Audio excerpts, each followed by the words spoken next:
अवघ्या 4 महिन्यांपूर्वी लोकसभेला लागलेल्या महाविकास आघाडीच्या निकालांनी विधानसभेसाठी पोषक वातावरण असल्याचं समज जो आहे तो महाविकास आघाडीमध्ये निर्माण झाला। या यशाच्या समोर भाजप, अजितदादांची राष्ट्रवादी आणि एकनाथ शिंदेंच्या शिवसेनेचा विजय तर लक्षणीय होताच, तर लोकसभेच्या निकालावेळी महाराष्ट्रामध्ये 48 पैकी 31 खासदार महाविकास आघाडीचे होते आणि त्यामुळे राज्यामधील 155 विधानसभा मतदारसंघात महाविकास आघाडीचा दबदबा होता, जो विधानसभेमध्ये नाहीसा झालाय। पण महाविकास आघाडीने विधानसभेच्या पराजयाचं खापर ईव्हीएम वरती फोडलं असलं तरी देखील त्यांच्यातील अंतर्गत वाद आणि काही गोष्टींकडे दुर्लक्ष झालं का यावर देखील विचार होणं आवश्यक आहे। मुळामध्ये काँग्रेसने लोकसभेवेळी 100 म्हणजे 3 आकडी संख्या गाठली, त्यामध्ये एका अपक्षाचा समावेश होता।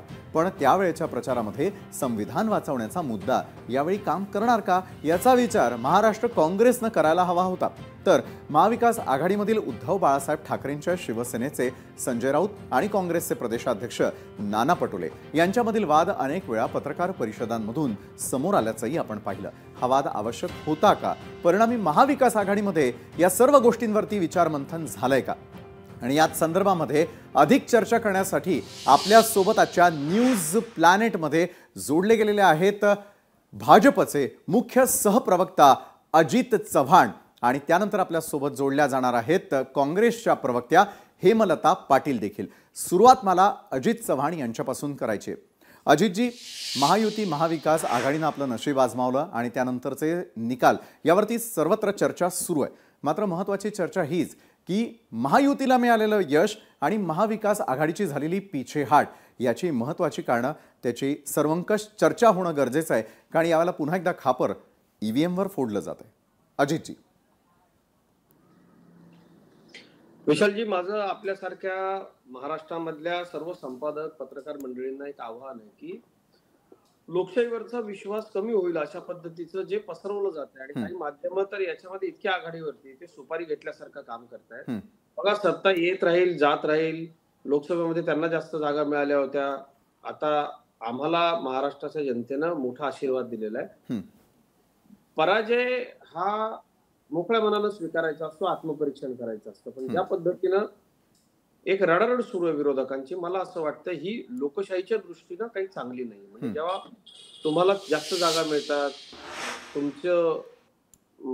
तुमची सरशी होते, त्यावेळेला तुम्हाला असं वाटतं की सगळं काही छान आहे।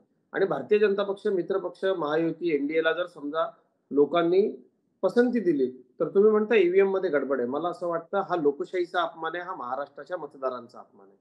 संजय राऊत यांच्यापासून सगळेच विरोधी पक्षाचे नेते ज्या पद्धतीनं आकांड तांडव करत होते, मला असं वाटतं हा रडीचा डाव असतो आणि हा महाराष्ट्राच्या मतदारांचा अपमान आहे, हा लाडक्या बहिणींचा अपमान आहे, हा शेतकऱ्यांचा अपमान आहे, कष्टकऱ्यांचा अपमान आहे, युवक युवतींचा अपमान आहे। महाराष्ट्राची अस्मिता एवढी स्वस्त नाही की हे हरले तर यांनी मतदारांना त्याच्याकरता शिव्या शाप द्यावेत, दूषणं द्यावीत। कारण मतदारांनी यांना नाकारलंच याकरता विशालजी की यांचं ज्या पद्धतीनं प्रचार, ज्या पद्धतीनं शिवीगाळ, मीडियावरती थुंकणं, घरात जर परिवारासोबत आपण असू तर यांच्या प्रतिक्रिया ऐकताना भीती वाटणं, शिवीगाळ थेटपणे करणं, ही महाराष्ट्राची संस्कृती नव्हती। आणि मला असं वाटतं महायुतीला मतदारांनी जो भरभरून कौल दिला आहे, यानंतर एक चांगलं राजकारण जी या महाराष्ट्राची संस्कृती आहे ते पुढे जाण्याकरता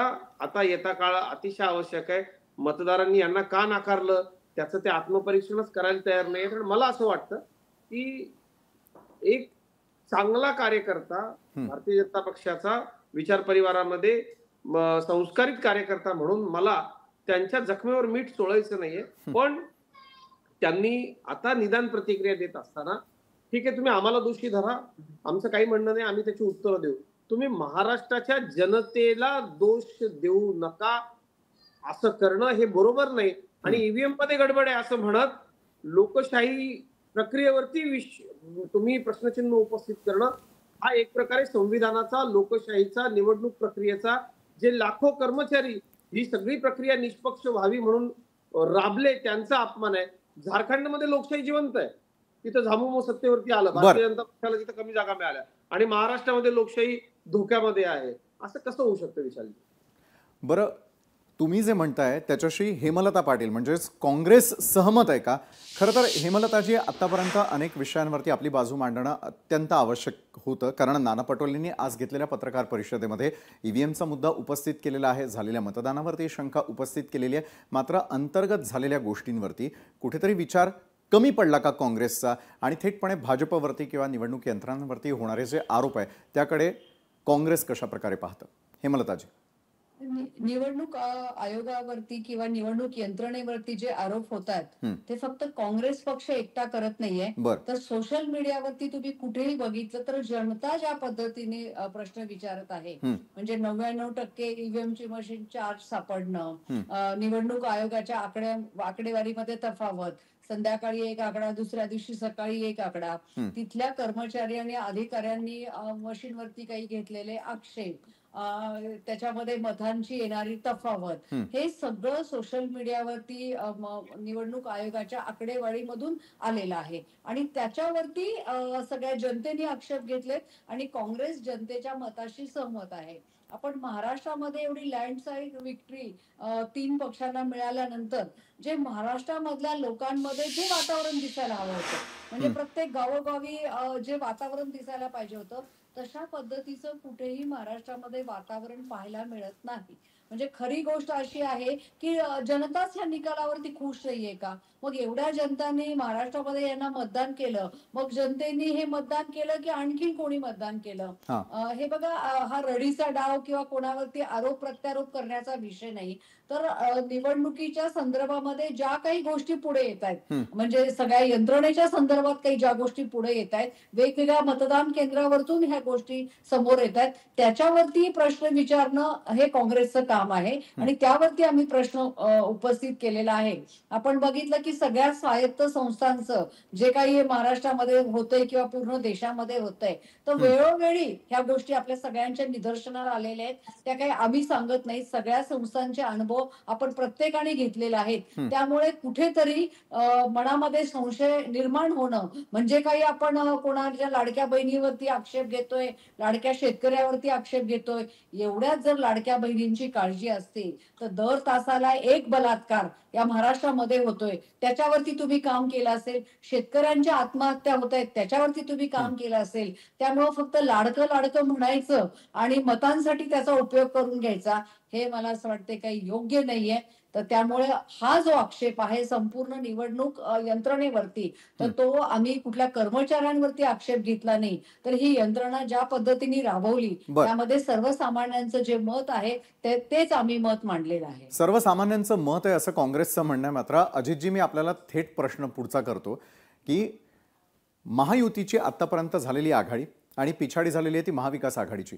लोकसभेतलं चित्र वेगळं होतं, विधानसभेतलं चित्र वेगळं आहे. यंत्रणांवरती खापर फोडलं जातं, मात्र अंतर्गत सुरू असलेले वाद कुठेतरी थांबवणं आणि त्याचं आत्मचिंतन महायुती महाविकास आघाडी दोघांनी केलेलं आहे का? विशालजी, अतिशय नम्रपणे मला एक गोष्ट आपल्याला सांगायची आहे की आदरणीय हेमलताताई पाटील या ठिकाणी काँग्रेस पक्षाची बाजू मांडण्याकरता या ठिकाणी आलेल्या आहेत. जे लोक निवडणुकांचं राजकारण करत होते, सत्तेचं राजकारण करत होते, कुटुंबाचं राजकारण करत होते, त्यांचा चेहरा वेगळा आहे.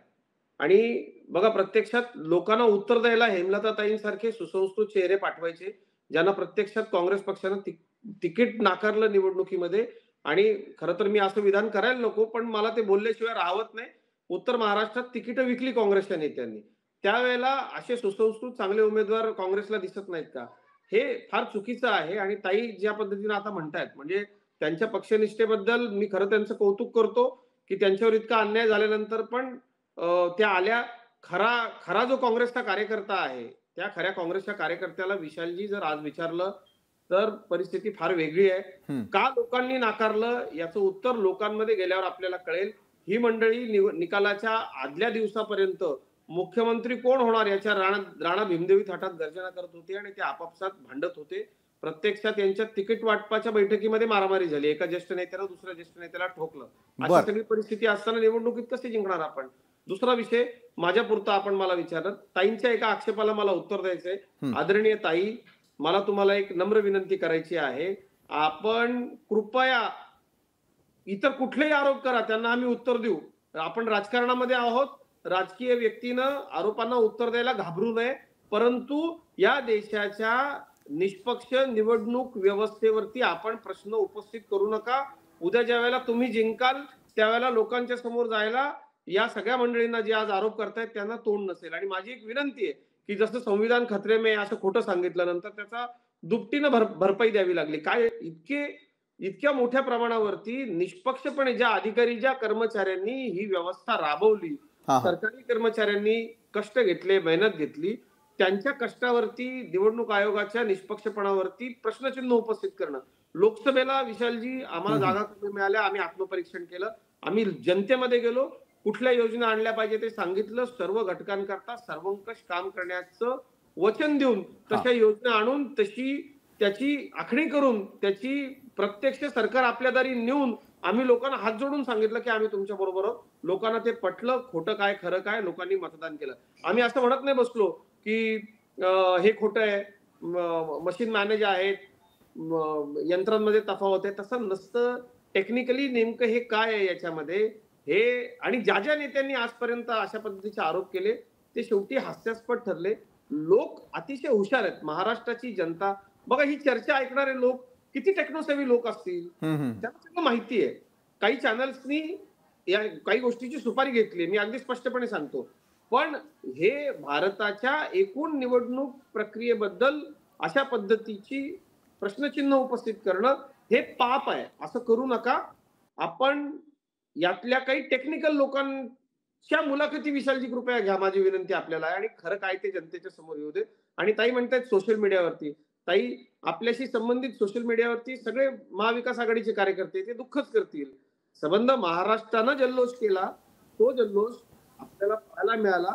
मला जिंकण्याचा मार्ग दाखवायचा नाहीये, पण लोकांमध्ये उत्साह आहे, उत्सवी वातावरण आहे, स्थिर सरकार मिळालं याचं समाधान आहे, हे आपण लक्षात घेतलं पाहिजे अशी माझी विनंती आहे. बरोबर आहे अजितजी, ज्या प्रकारे तुम्ही काही महत्त्वाचे मुद्दे मांडले की मायक्रो प्लॅनिंग यासाठी अतिशय महत्त्वाचा असल्याचा दावा महायुतीकडून आणि खास करून भाजपकडून केला जाताना दिसतोय, तर दुसरीकडे हेमलताताई यांचं म्हणणं आहे की या यंत्रणा आणि यंत्रणांच्या बाबतीमध्ये लवकरच पुन्हा एकदा एक जनजागृती अभियान काँग्रेसकडून राबवलं जाणार असल्याचं देखील समजून येतंय. मात्र महायुतीची असलेली आघाडी आणि महाविकास आघाडीची झालेली पिछेहाट या संदर्भात हा मुद्दा महाराष्ट्रातल्या जनतेला, मतदारांना समजावून देण्यामध्ये आपण दोघेही सहभागी झालात, त्यासाठी धन्यवाद. लोकशाही मराठी ऐका, पहा, जागरूक रहा.